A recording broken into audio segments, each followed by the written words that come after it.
So, I want to talk to you a little about building the future of my country and Africa.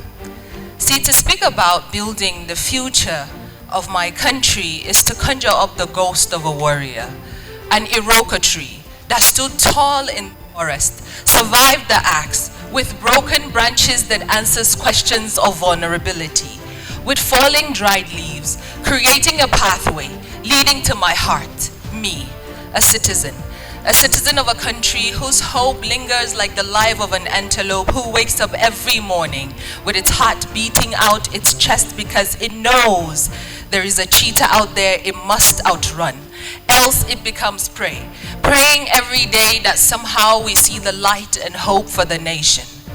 To speak about building the future of my country is to recall handshakes between the Princess Alexandra and Sir Tafawa Balewa in 1960 that held promises of generations, aspirations of what it is for a dream to come true, and answered prayer.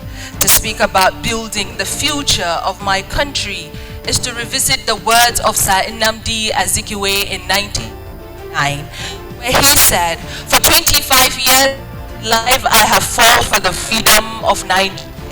Nigeria will obtain independence on October 1st, 1960, and it makes no difference who becomes Prime Minister, whether Tafawa Balewa, Awolowo, or myself. So long as Nigeria is free, I will be satisfied."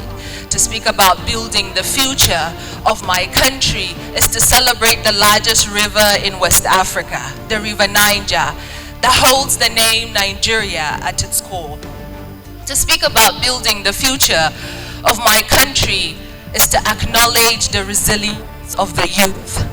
So when the youth says, "I love my country but," because words signifying doubt yet serving as a seal to conviction, like, "But I forgive my kinsmen, and for my country I will represent." Like, "You broke my heart, but I still love you with all the pieces that looks exactly like that on the map of my country that connects us, yet most mistake it for scars, call it upheaval by digging up stories of injuries." Like, "But I wish to be taken back to the times when the 521 ethnic group, over 600 distinct languages represented love and diversity, when animosity had no room, so we collectively put it out of the house."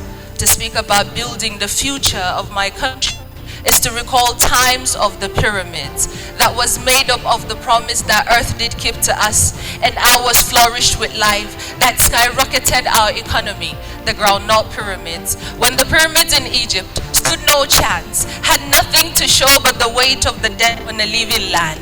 Our ancestors are gone, but we are not. Their time is over, but ours is now. We cannot go back to days of glory, but we can conjure up its ghost for inspiration. See, we can resent this government, we can resent this administration and the one to come.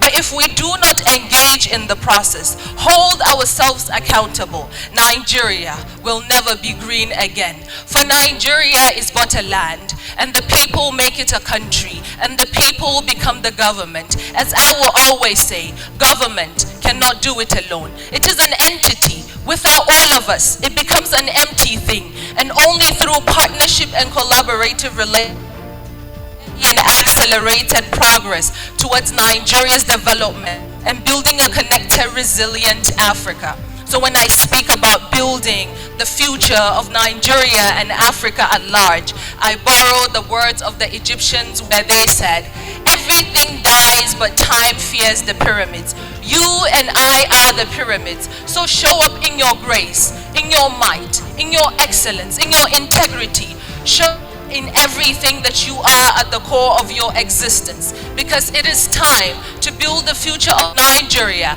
and Africa at large. Congratulations.